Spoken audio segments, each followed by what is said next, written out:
नमस्कार प्रेक्षकांनो, चॅनलला सबस्क्राईब नसेल केलं तर चॅनलला पटकन सबस्क्राईब करून घ्या, म्हणजे सिरियलचे अपडेट्स तुमच्यापर्यंत लवकर पोहोचतील।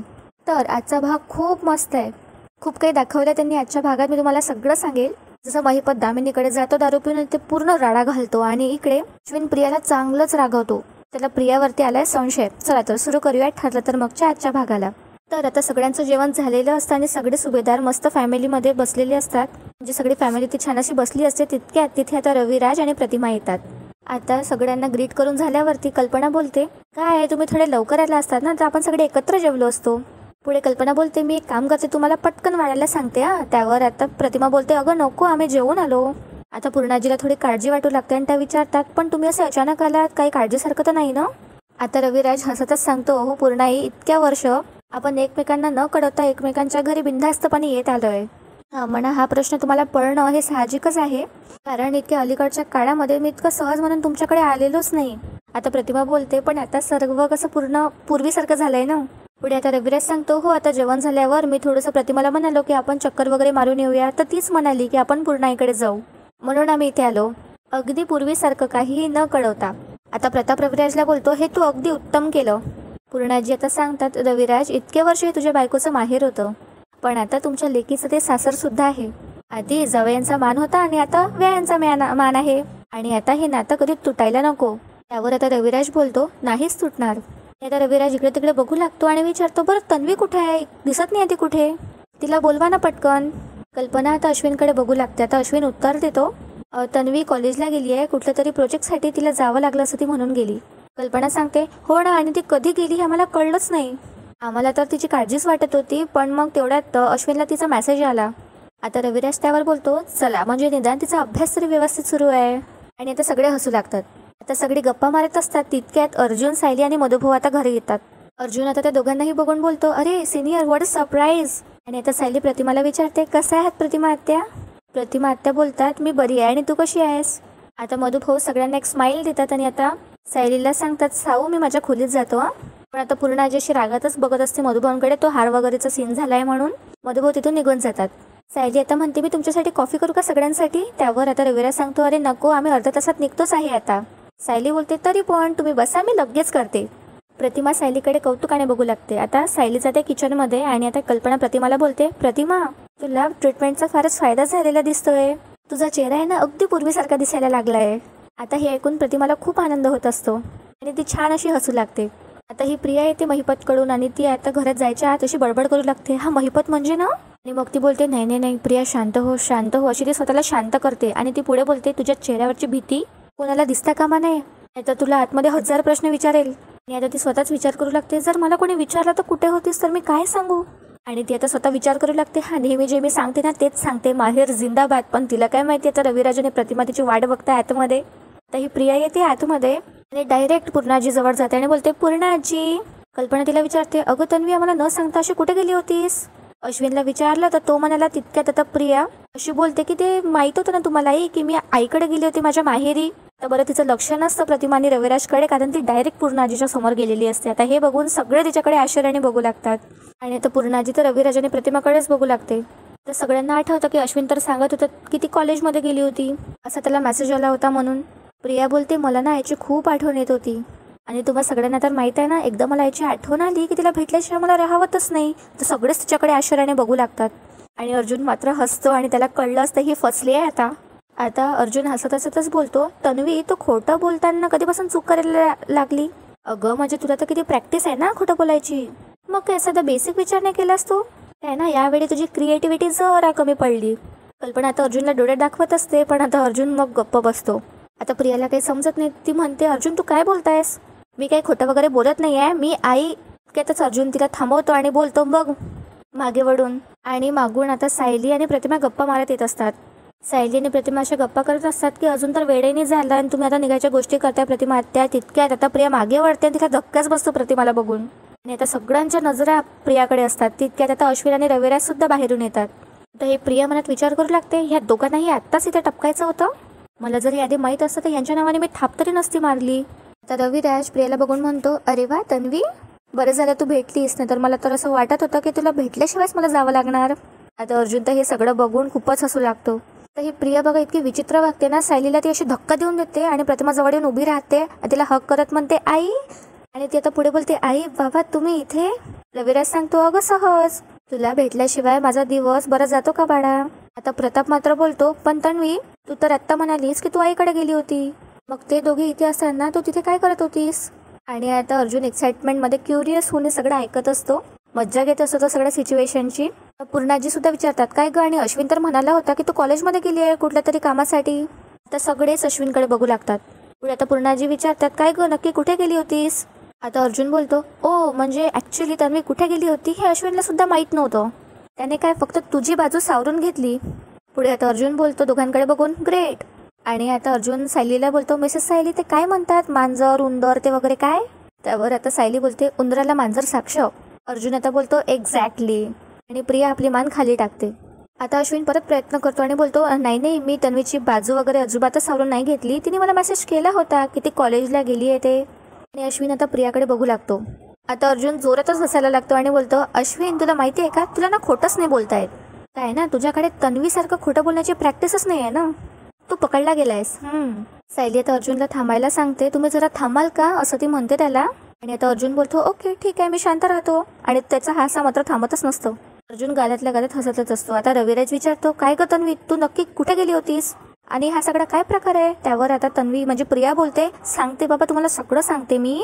बाबा मी आज आपल्या घरीच गेले होते, म्हणजे अगदी गेट पर्यंत जाऊन पोहोचले आणि तितक्यात मला माझ्या मैत्रिणीचा फोन आला की आज कॉलेजमध्ये प्रोजेक्ट सबमिट करायचा आहे म्हणून. आणि म्हणून मग तिथून तशीच कॉलेजसाठी निघाले आणि तेव्हाच मी अश्विनला मेसेज केला होता. अश्विन आता तर काही बोलत नाही पण रूममध्ये गेल्यावरती तिची चांगलीच खरडपट्टी काढतो.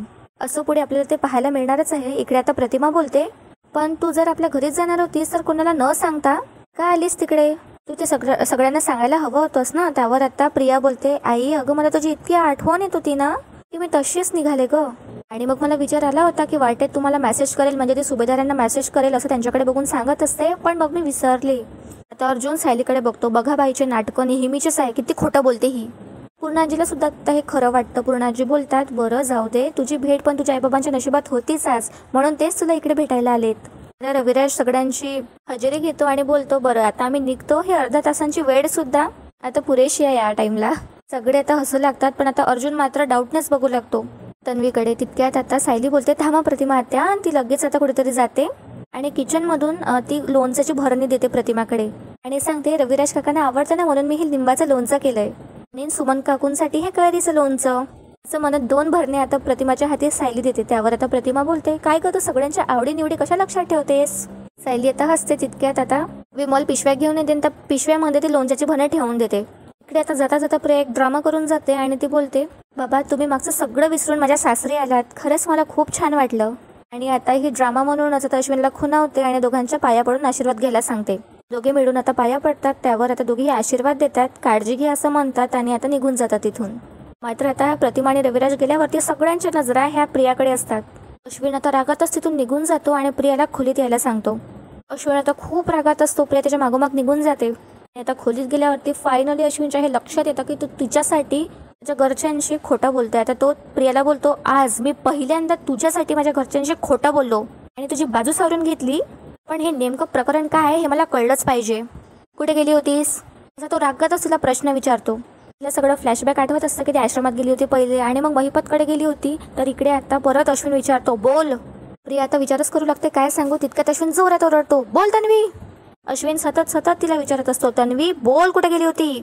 आज तू कोणालाही न सांगता घराबाहेर निघून गेली आणि काय ग पहिले म्हणालीस की माहेरी जात आहे आणि मग माझ्या हो मध्ये हो केलास तर सांग एक्झॅक्टली कुठे गेली होती. तर प्रिया थोडी घाबरतेच अश्विनचं हे रूप पाहून, पण आता सीन शिफ्ट होतो. महिपत आणि नागराज आले आहे दामिनीच्या ऑफिसमध्ये. तिच्या सेक्रेटरी सोबत आता महिपत वादावादी करतो. सेक्रेटरी त्यांना दोघांना अडवत असतो. त्यावर आता महिपत बोलतो आम्ही का नाही जायचात, आम्ही का नाही जायचात, अरे आता देशमुखीनबाई आमचा वकील आहात, आम्ही त्यांचे आशलीला आहोत. म्हणजे हे दोघं दारू पिलेले असतात आणि हे काहीही बडबड करत असतात, त्यांचे वर्डिंग सुद्धा सरळ निघत नसतात. आता मागून नागराज बोलतो आशलीला. त्यावर आता महिपत बोलतो हा तेच ते, आणि आता परत आतमध्ये घुसण्याचा प्रयत्न करत असतो. तर सेक्रेटरी मागे धक्का देतो महिपतला आणि बोलतो एकदा सांगितलं ना अपॉइंटमेंट शिवाय कोणी आत जाऊ नाही शकत. त्यावर आता महिपत बोलतो अरे इतके ढिगवर पैसे होतले मी तिच्यावर आणि आम्हाला नाही घ्यायची ते अपॉइंटमेंट. असा तो बडबडत असतो. आता नागराज बोलतो, अरे शांत हो. नागराज त्याला समजवण्याचा प्रयत्न करत असतो, पण आता महिपत काही ऐकतच नाही. तितक्यात आता तिथे दामिनी येते तिच्या असिस्टंट सोबत आणि महिपतचा हा तमाशा ती बघू लागते मागूनच. तर महिपत नागराजला सांगतो, काय त्या बाईला आपण इतके पैसे दिले आणि मग आपल्याच वकिलाला आपण भेटायचं नाही, हे काय आज हे साले हे आज जाऊ नये देत. तितक्यात आता नागराज खुणावतो की मागे वकिलीनबाई आली आहे आणि आता महिपत मागे वळून बघतो. इकडे सीन शिफ्ट होतो. आता प्रिया खोटीनाटी रडू लागते आणि ती बोलते, अश्विन प्लीज माझ्यावर चिडू नकोस प्लीज. मी काही सहन करू शकते पण तुझं चिडणं नाही मी सहन करू शकत. प्लीज चिडू नकोस ना माझ्यावर. आता अश्विन बोलतो, मग खरं सांगायचं कुठे गेली होतीस? हे बघ, जर आपल्या दोघातच प्रॉपर कम्युनिकेशन नसेल तर कसं होईल? मला एक्झॅक्टली खरं खरं सांग, कुठे गेली होतीस? बोल तन्वी. आता परत अशी गप्प राहते. त्यावर आता अश्विन आणखी जोरात ओरडतो, तन्वी बोल. आता तन्वी सांगते, म्हणजे प्रिया सांगते, मी मंदिरात गेले होते. अश्विन बोलतो, कुणालाही न सांगता. आता प्रिया परत रडू लागते आणि सांगते, अश्विन माझा मूड खरंच खूप खराब होता रे. आणि ती परत रडू रडू आता खोटं नाटक त्याला सांगते, मी आधी काय काय बघितलं आणि कशा कशातून गेली आहे ना हे फक्त तुलाच माहित आहे. तुला चांगलंच माहिती आहे की रोज अर्जुन आणि सायली यांचे मी टोमणे सहन करायचे. कधी कधी तर मला असं वाटतं ना की जीव द्यावा. आणि मग आता ती अश्विन जवळ येते आणि त्याला म्हणते, पण मग तुझा चेहरा माझ्या डोळ्यासमोर येतो रे आणि म्हणून मग मी स्वतःला सावरते. आणि आजही अशीच मी रागात निघून गेली घराच्या बाहेर. आणि आता ती आणखी रडू लागते आणि रडत रडत ती बोलते, असं वाटलं मला की कुठल्या तरी शांत ठिकाणी जाऊन बसावं. मी चालत होते आणि मग शेवटी देवाच्या पायाजवळ जाऊन बसले. इकडे आता सीन शिफ्ट होतो. आता देशमुखला त्या वकिलीला पाहायला बरोबरच महिपत तिच्या पायात जाऊन पडतो आणि बोलतो, देशमुखीनबाई तुमचे लय उपकार झाले, तुम्ही माझ्या पोरीला सोडवलं. दामिनी मागे सरकते आणि महिपतला म्हणते, उभे राहा उभे राहा. नागराजच आता महिपतला उचलतो आणि आता नागराज तर सोडा, महिपतच इकडून तिकडे डोलत असतो. हे बघून दामिनी म्हणते, अरे 2 पायावर नीट उभे राहा. आणि मी तुम्हाला किती वेळा सांगितलंय माझ्या ऑफिसमध्ये असे तमाशे करायचे नाहीत. आता इकडे हा महिपत दारूच्या नशेतच रडू लागतो आणि बोलतो, अहो माझ्या पोरीच्या आयुष्याचा तमाशा झाला. म्हणजे तुम्ही तुमचं डोसकं चालवलं ना म्हणून माझी पोरगी घरी तरी आली. म्हणूनच मला तुम्हाला थँक्यू म्हणायचं आहे. पण माझा मेंदू आहे ना हा एवढूच आहे चिमुकला. मी तुमचे आभार कसे मानू, उपकार कसे मानू? दामिनी सांगते, मी काहीही उपकार वगैरे केलेले नाहीत. कुठलीही केस मी अशीच लढते. तर महिपत बोलतो, हा पण तुमचे सगळे ते आत. तितक्यात आता नागराज सांगतो, अश्लील. नागराज सुद्धा त्याला चुकीचं सांगत असतो. त्यावर आता महिपत सांगतो, हा तेच, तुमचे सगळे अश्लील, स्वतःला खोलीत कोंडून घेत नाही ना माझ्या पोरीसारखे. असे शून्यामध्ये असे नजर लावून बसत नाही, जेलच्या आठवणीने रडत नाही. माझ्या पोरीचे खूप हाल चाललेत हो देशमुखबाई. आणि पुढे तो सांगतो, आणि हे हाल त्या सुभेदाराने केले. त्याला धडा शिकवा, त्या सुभेदारला तुम्ही धडा शिकवा.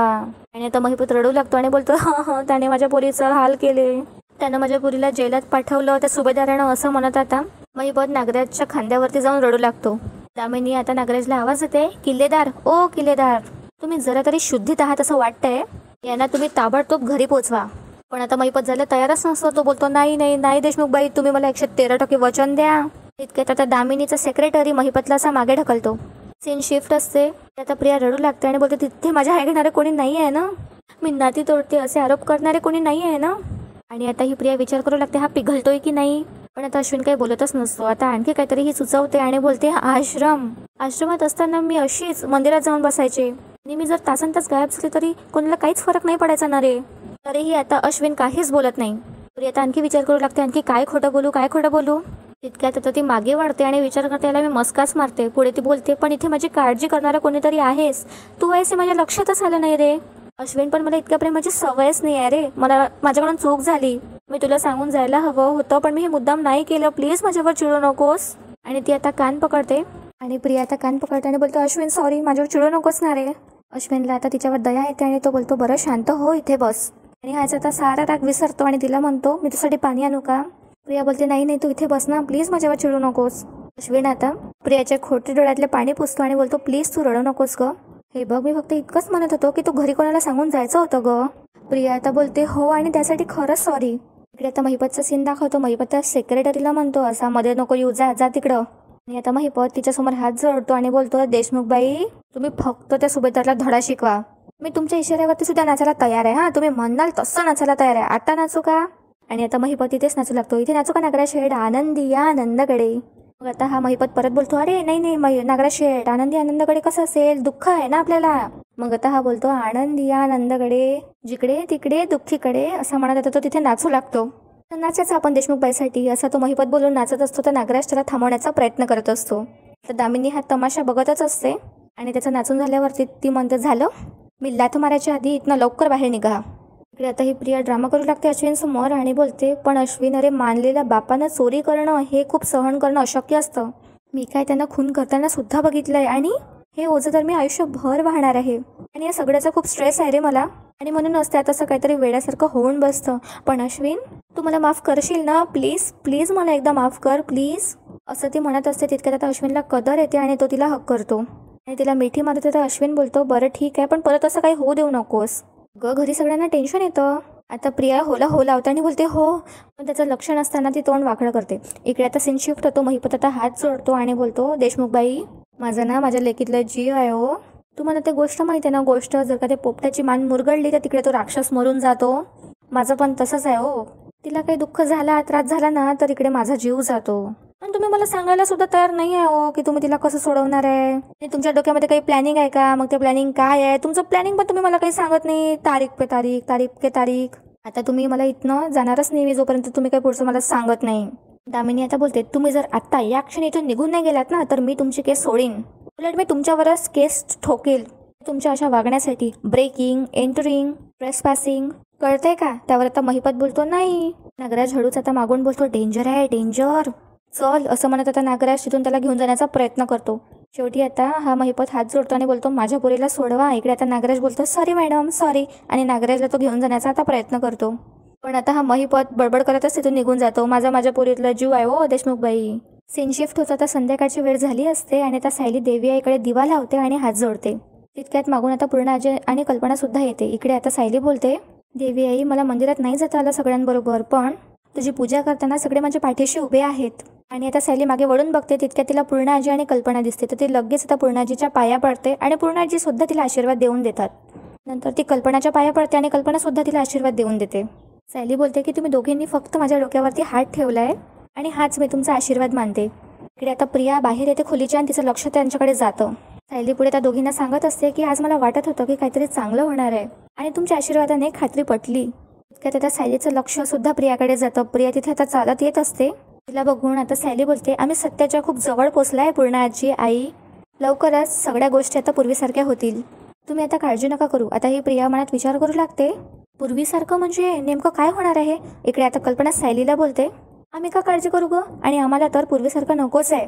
सायली बोलते, आई, जरी तुम्ही हे सगळं बोलत असाल ना तरीही तुमच्या मनातली आमच्यासाठी काळजी हे दिसतेच हो. आणि बाबांच्या बोलण्यातनंही ते लपत नाही. आता इकडे पूर्णाजी बोलतात, उगीच गैरसमज करून घेऊ नकोस. आम्हाला जर काही प्रश्न पडले ना तरच आम्ही तुम्हाला विचारतो, इतकंच. म्हणजे ते काळजीपोटी नाही तर पुन्हा घरात भिंती उभ्या राहू नयेत म्हणून. इकडे आता तिथे दूर असलेली प्रिया सगळं ऐकत असते आणि तिला हे ऐकून खूप चांगलं वाटत असतं. आणि आता पूर्णाजीने कल्पना तिथून निघून जाते. सायली सुद्धा आता तिथून निघून जाते. आता प्रिया तिथे एकटीच असते आणि ती विचार करू लागते, आज सायली इतकी पॉझिटिव्ह कशी काय? आश्रमात काय झालंय ते, यांना परत काही क्ल्यूज मिळाले की काय? आणि ती आता विचार करू लागते, पटकन महिपतला सांगते मी. त्याला जर का बाहेरून कळलं तर परत मला गोळी घालायला निघायचा हा. प्रियाला वाटत असतं की आश्रमात नक्की काहीतरी पॉझिटिव्ह घडलंय. इकडे आता सायली आपल्या खोलीत येते. अर्जुन आता विचार करत बसलेला असतो. सायली आता खोलीत त्याच्याकडे येते आणि बघते आणि आता ती मनात विचार करू लागते, मला पूर्ण आजी आणि आईचा आशीर्वाद मिळाला म्हणून मी खुश आहे, पण मला यांची स्थिती सुद्धा समजून घ्यायला हवी. किती थकतात हे. बाकीच्या केसेस सांभाळून सुद्धा सतत आश्रम केसवरती हे काम करत असतात. ती आता अर्जुनला हाक मारते आणि बोलते, काय हो, तुम्ही दमलात का खूप? अर्जुन बिचारा बोलतो, हो थोडासा. सायली बोलते, माझ्याकडे तुमच्या ह्या दमण्याच्या वर रामबाण असा उपाय आहे एक, आलेच मी, असं म्हणत आता सायली खाली जाते आणि पटकन ती आतमध्ये येते. एका वाटीत सायली तेल घेऊन येते आणि मस्त अर्जुनच्या केसांची मालिश करते. त्याला आता खूप स्ट्रेस फ्री वाटत असतं, खूप बरं वाटत असतं त्याला. सायली विचारते, कसं वाटतंय? आता त्यावर अर्जुन बोलतो, एकदम रिलॅक्स. अर्जुन सायलीला सांगतो की मी एकटाच दमत नाही, मी फक्त केसवरती काम करतो, पण तुम्ही घरची कामं सुद्धा करतात आणि केसमध्ये माझी मदत सुद्धा करता, आणि ह्या अशा हेड मसाजची ना ॲक्च्युली तुम्हाला गरज आहे. सायली बोलते, पण मी असे तेल वगैरे लावले ना ते माझे हातपाय गळून जातात. मग आता अर्जुन तिला जवळ घेतो आणि म्हणतो, मग नका लावू, पण तुम्ही स्वतः तेल लावणारच नाही आहेत कारण मी तुम्हाला हेड मसाज देईल. सायली बोलते, अहो काही काय? सायली त्याला थांबवण्याचा प्रयत्न करते. अहो हे बघा माझं ऐका ना. अर्जुन काहीच ऐकत नाही आणि बोलतो, बसा. आणि आता तो सुद्धा सायलीच्या डोक्याची मसाज करून देतो. खूप छान होता आजचा सीन. म्हणजे नवरा बायको एकमेकांची काळजी कशी घेतात हे दाखवलं आहे त्यांनी. यातून अर्जुन आणि सायलीचं प्रेम व्यक्त होतं. आणि आजचा भाग इथे संपतो. उद्याच्या भागात आपल्याला बघायला मिळणार आहे आता अर्जुन वेडिंग गिफ्ट म्हणून प्रियाला देणार आहे लीगल नोटीस. व्हिडिओला लाईक करा आणि चॅनलला नक्की सबस्क्राईब करा. धन्यवाद. भेटूया उद्या एका नवीन एपिसोडसोबत. Till then take care.